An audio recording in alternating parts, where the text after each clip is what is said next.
Just after 1 a.m., the Armstrongs' 3-story townhome sat in complete stillness.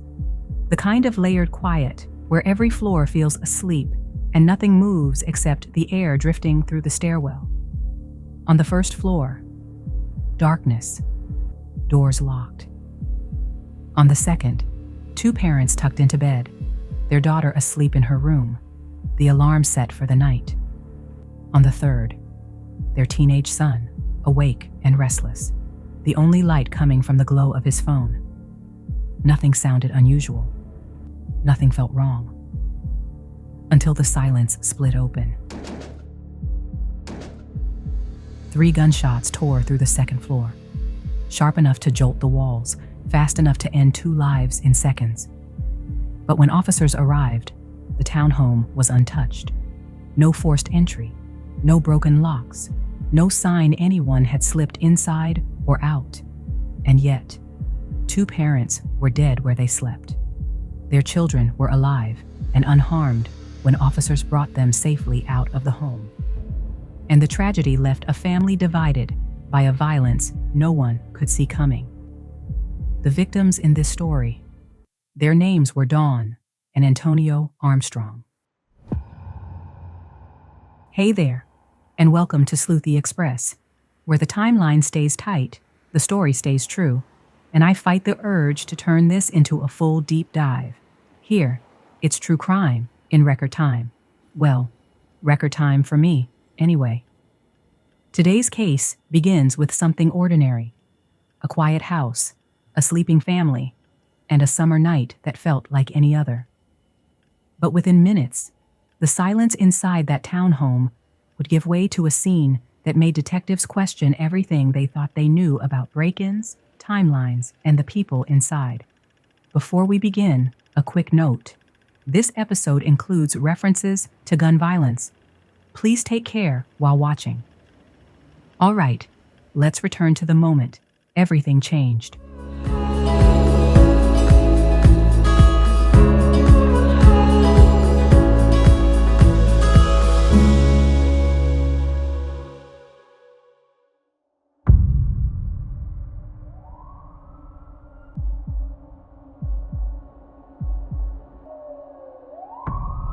At 1:40 a.m., Houston's 911 center picked up a call from a 16-year-old hiding in the third-floor closet of a townhome. His voice was faint, breathless, the kind that comes from trying not to panic. He told the operator he'd heard gunshots, not 1, not 2, 3, coming from his parents' bedroom on the floor below him. When she asked whether anyone needed medical attention, he whispered, "I heard gunshots, so I don't really know." And then, there was something else, a small detail, but it stood out. The door to his parents' bedroom was cracked open. According to him, it was never cracked open at night. Throughout the call, he repeated one worry again and again. "My little sister's downstairs. Please make sure she's okay." He said it 4 separate times, his voice tightening each time he mentioned her. At one moment, AJ could be heard whispering to himself, "How did you get into my house?" A line that came out sounding like pure panic. The operator kept him talking, asking where he was, whether he heard anything else, guiding him through each moment as help moved closer. As police sirens approached, AJ said he could see flashing lights outside. The operator told him to stay where he was until officers gave the signal. Then, with that signal given, he ran downstairs, woke his 12-year-old sister, and the 2 stepped outside into the night as officers rushed in behind them. Police cleared the first floor, then the second. And when they opened the door to the primary bedroom, they found a scene they would later describe as brutal and immediate. Dawn Armstrong had been shot twice in the head as she slept.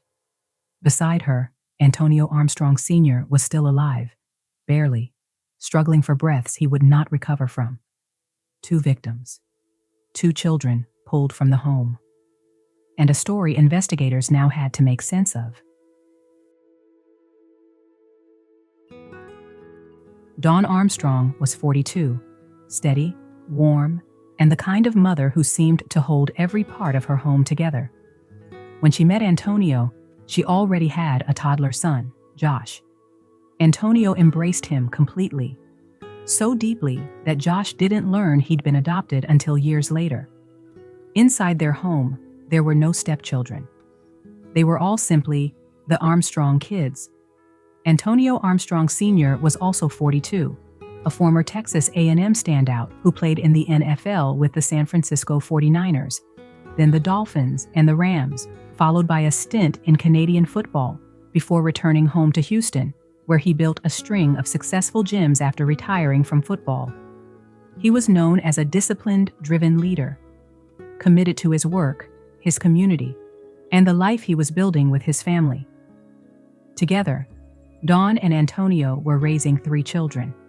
Josh, the oldest, AJ, their middle son, and a rising football star like his father, and 12-year-old Kara, the youngest, who still lived wrapped in the routines of their home.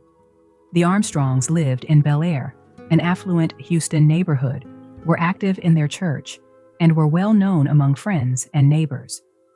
AJ attended the prestigious Kincaid School and drove a Mustang, a point of pride in a family that valued hard work and achievement.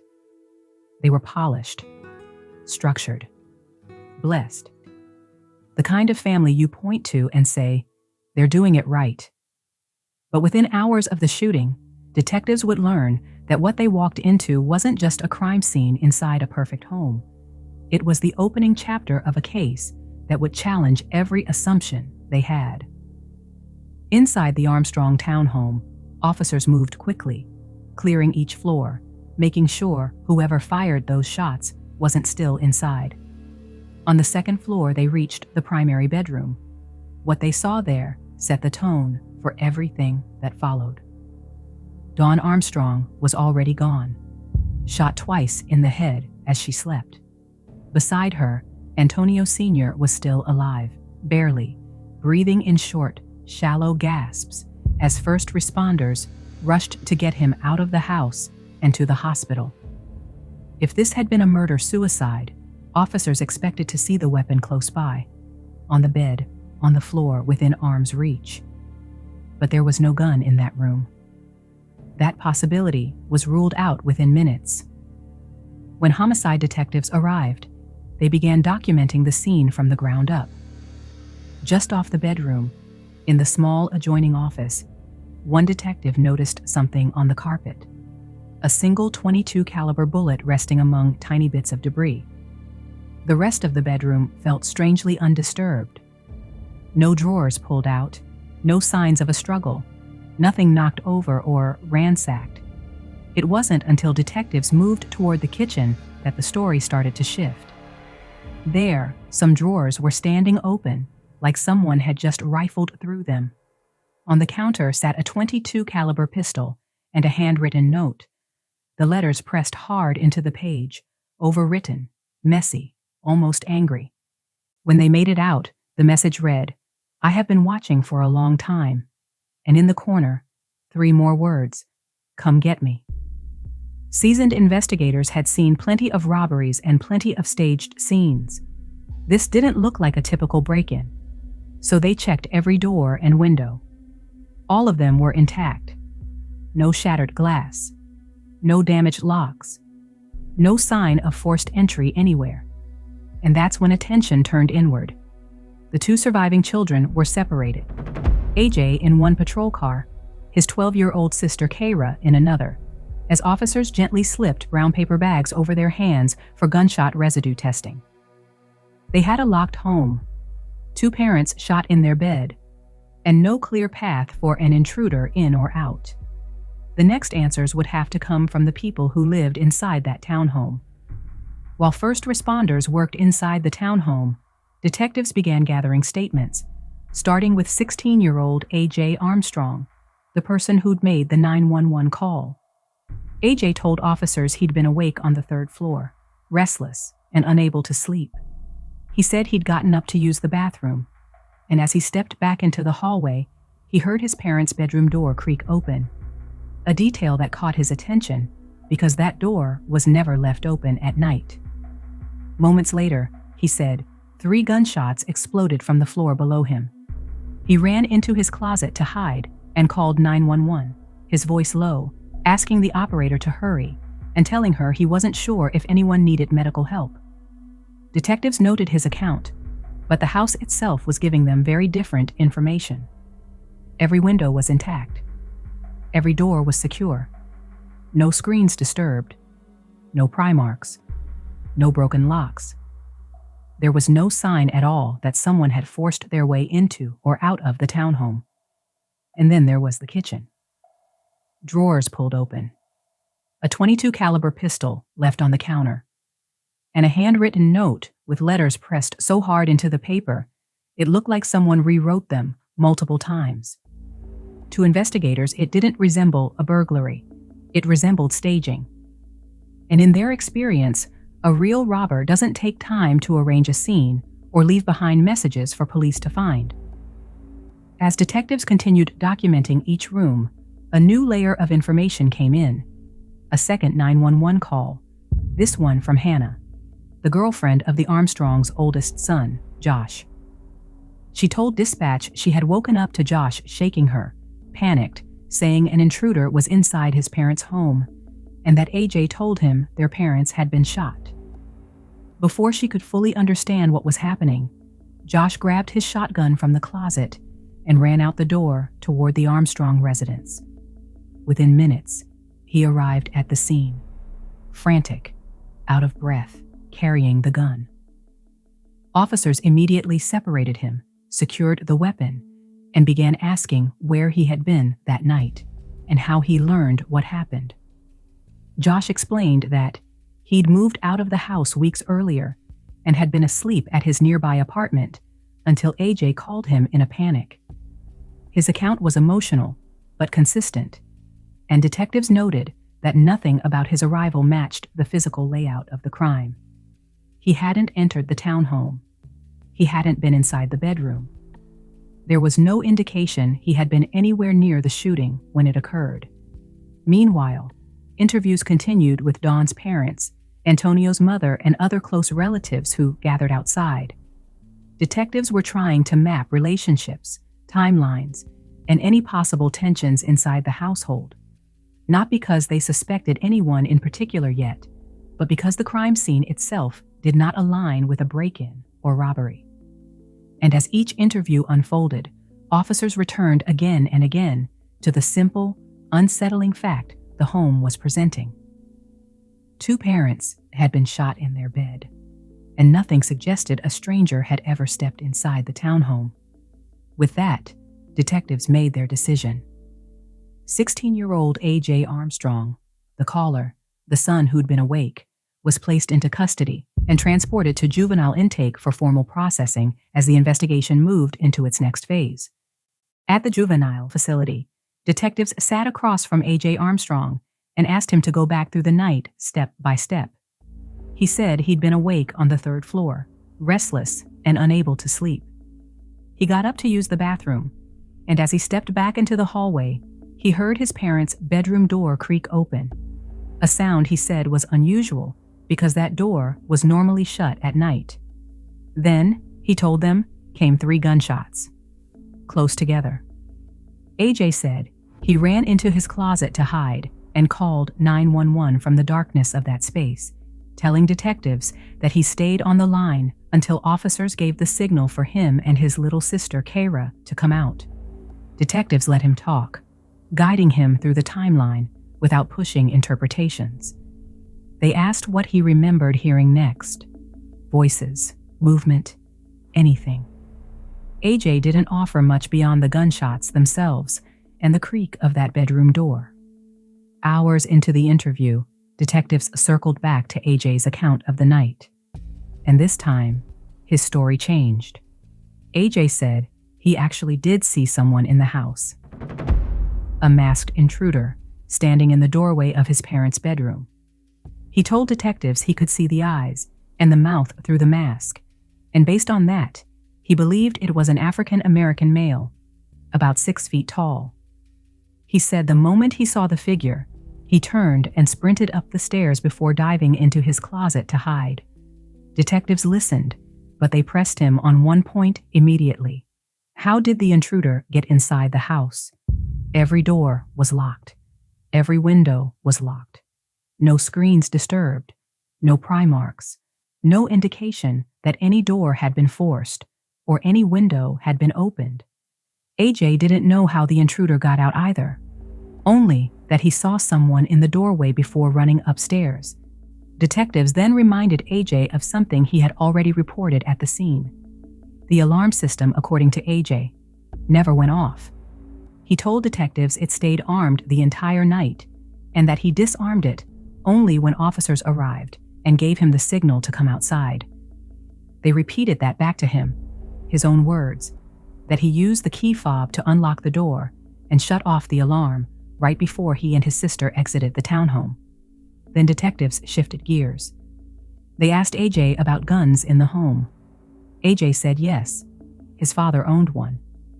But where it was kept was off limits to him.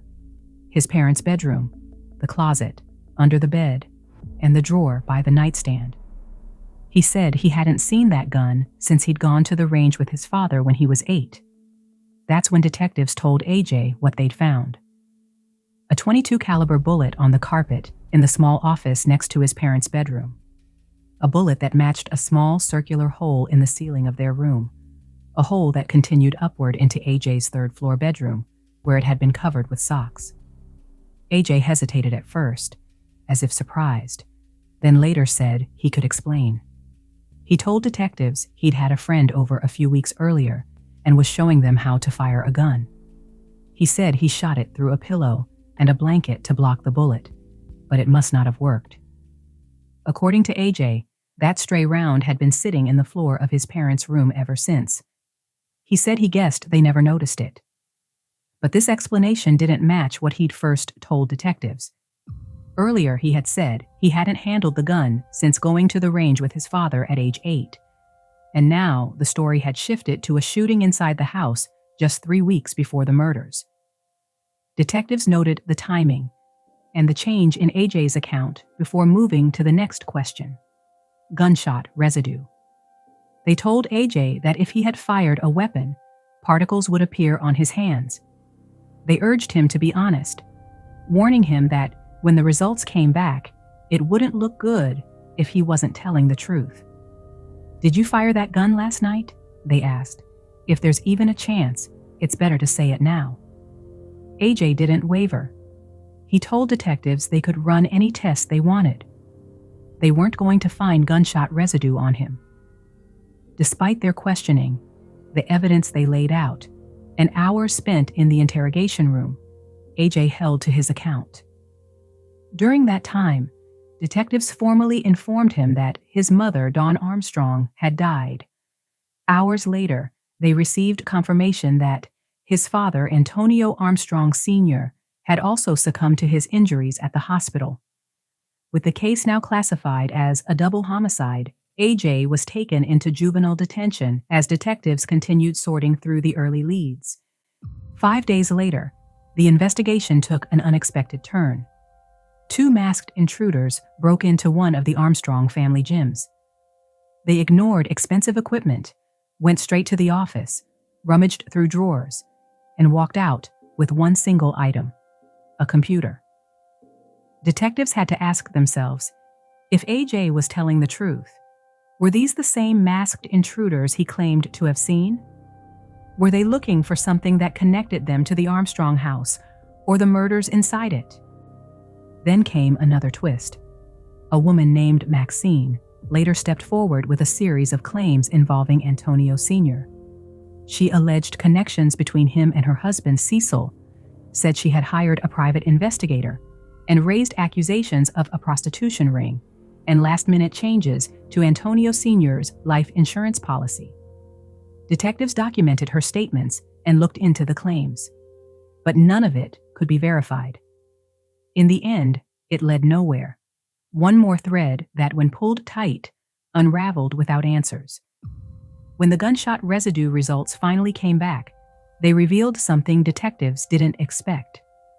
AJ was right. The tests were negative. No GSR on his hands, no particles on his skin, and none on Kara's either. So detectives moved to the next logical question. If he'd fired the gun weeks earlier, like he said, his fingerprints should still be on it. They checked. But the gun was clean. Too clean. That detail was troubling, because a gun doesn't wipe itself. And with that, detectives were left with two possibilities, neither of them simple. Had a 16-year-old somehow executed a perfectly staged murder without leaving residue behind? Or was someone else inside that home the night Dawn and Antonio Armstrong were shot? If so, how did they get in? How did they get out? And why did nothing in the house reflect their presence? Investigators kept digging, because there were still more puzzling parts of AJ's account that didn't line up with the evidence. Even his demeanor raised questions. For seasoned detectives, the way he carried himself through hours of interrogation, the shifts in his story, the reactions to key information, the moments that didn't land the way they expected, all of it stood out. And when they told him the official news that his mother had passed away, his response left them stunned. If you want to explore those moments in full, AJ's actual interrogation, the contradictions, the forensic battles, the unexplained ringing in AJ's ears, and the moment this story truly breaks open 7 years later.